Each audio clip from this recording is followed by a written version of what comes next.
we'll move on and talk about Nottingham Forest. Big news for them that they're set to remain at the City Ground as the stadium land was sold to the club. What are your thoughts for them on that piece of news?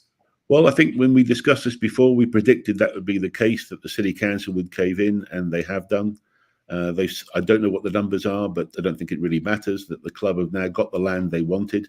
They're able to increase I think there's 2 stands at the City Ground they're going to be able to increase. And so the City Council have done the right thing. There was no way they should have lost the club out of the city centre. It's a major revenue earner for Nottingham. It's in many ways, for Nottingham, Forest are the key attraction for many, many ways. It's a great city. I love it to death. I went to university there, have a great soft spot for it, know the City Ground well, and I'm pleased that it's been resolved and that politics have been removed from that situation. Again, I think it was a case of city councillors thinking they could play a lot harder than they could. And I think Marinakis has played a blinder and has got what he wanted quite well and quite quickly. The City Council, he did say, however, they're set to struggle in years to come from a revenue point of view. Is that a bigger concern for Nottingham? Or actually, do you think, as you've kind of said, the main appeal for them now will be the City Ground? It will actually be Forest that is the main attraction of the city itself. Yeah, I think it's definitely one of the main attractions. It also, the coverage that the Premier League gets around the world, and just the fact that they're called Nottingham is a big thing as well. It's like free advertising in many ways for the city. And so these assets, Premier League clubs, are very, very important. Unfortunately, in my case, Everton, nobody ever knows overseas that that's in Liverpool, but or that Everton was actually there before Liverpool as an actual fishing village. But anyway, I go back into history. But for Nottingham City itself, I think having Forest there is a key thing, and have it just a walk away from the city centre is so important. And it is something that keeps that name Nottingham in the public eye. And when they're trying to attract industry to come into the East Midlands, these are the sort of things that big companies look for. What is there for their staff to do in terms of entertainment and things to do at weekends with families? And having a Premier League football club is a big asset right now. And it's a big tick in the box if you're going to try and attract employers that are, maybe having 500, 1,000 jobs, etc. And so city councils recognise that, and they're doing the right thing, I think, to actually help the club now and to help it grow and expand. And I think, as you've mentioned there, Keith, they're going to look to expand 2 stands to about 40,000 capacity potentially. It feels inevitable, really. What will the cost of that move be? And in terms of the timeline of expansion, how long could we see it take to actually sort of renovate the City Ground?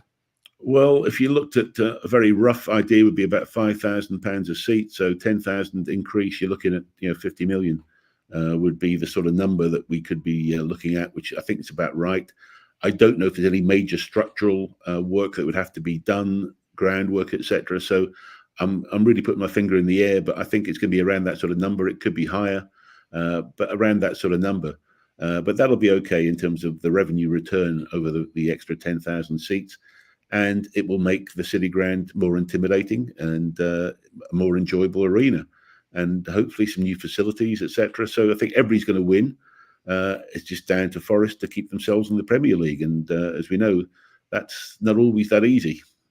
And one question, though, Keith, that has sort of remained and is up in the air, very much so, is that if they are to sell those 40,000 seats, if they are to expand and get to that point, what do they then do if they sell out every week? What's the next step for them with Marinakis? Well, certainly it's hard to know where they're going to go. I think stability, I've always said, if you're going to be considered to be pushing into Europe and considered to be one of the top 10, you're going to have 5 consistent seasons to be able to claim that sort of position. So for Marinakis, it will be avoiding relegation battles, becoming a fixture in the positions between, say, 14 and 8, and just being there for 5 seasons, showing that he can do it and building a squad. And it takes that long through so many transfer windows to do that, and getting cohesion. That's what he's going to have to focus on right now, because just being able to stay in the Premier League is a huge challenge. We've seen the Premier League try and put these PSR loopholes in there, and hurdles to try and get over for newly promoted clubs, which I've spoken about many times. I think that's wrong. But Forest, hopefully, they've been in there 2 years now, and they've got to keep on go for another 3, and hopefully not have to sweat the relegation battles like the last couple of years. We know the Forest fans, Keith, of course, are absolutely over the moon with the news. Do you think it demonstrates Marinakis' relationship and understanding of the fan base, but also his love for the club? Look, I think Marinakis is what a lot of fans love. He's showing his passion. He's showing his Greek Mediterranean temperament. We've all seen him fly off the handle. Sometimes, I'm sure himself, on a Monday morning, he probably wishes he hadn't said some of the things he said on a Saturday. But nevertheless, hey, look, he's a great owner. He's a character. He's got the resources. He looks after the club. He's doing his best for the club. There's nothing much more you can ask. He really is committed to it. So I don't think there'd be a lot of disquiet right now against Marinakis. I think there'd be a lot of fans. And as I say, he wears his heart on his sleeve. It's great to see.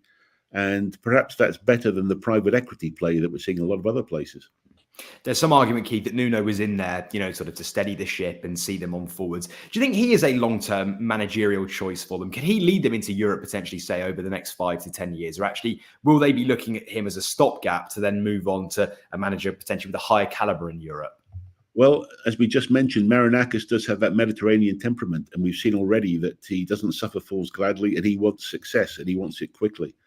So I think Nuno hasn't got a lot of time. I think he's going to be judged on this season. Certainly, if it's not a relegation battle this season, Nuno will be safe, and Marinakis will let him go on and try and build again. But I think it's season by season, and you've got a very demanding owner who gives you all the resources that you can ask for. So it's fair, and Nuno will know that. He's not there saying I've got a 2 or 3 year project.